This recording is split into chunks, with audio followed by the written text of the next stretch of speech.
आसिला अदिनिया वर्षार प्रारंभिक रिपोर्ट बरगड़ नुआपड़ा और संबलपुर जिलार क्षयक्षति रिपोर्ट पहुंची 13 कोटी 76 लाख इनपुट सब्सिडी प्रदान कर सर्वाधिक बरगड़ जिला को 7 लाख रु अधिक और संबलपुर को 3 कोटी 9 लाख एवं जहाँ सूचना रोचे 7 कोटी 55 लाख पाखापाखि मिलूँ। सर्वाधिक बरगड़ जिला को 3 कोटी 9 लाख, संबलपुर को नुआपड़ा को 3 कोटी 11 लाख प्रदान कर सबु चाषी को जिभली सहायता मिल पार से नहीं राजस्व मंत्री निर्देश देते। विभिन्न जिले में चलित 23 मे तारीख दिन अदिनिया वर्षा मौसुमी वर्षा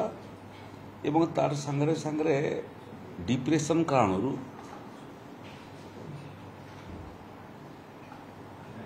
वर्षा जोगु पानी जोगु गुड़िए जिलार धान फसल पनीपरिया फसल और अन्य फसल नष्ट होता। ये 3टा जिलार क्षयक्षतिर रिपोर्ट आमर हस्तगत होला पर ये 3टा जिलार क्षयक्षति बाबद राजस्व एवं विपर्यय परिचालना विभाग 13 कोटी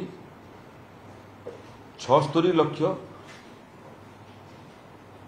6,205 कोटी टंका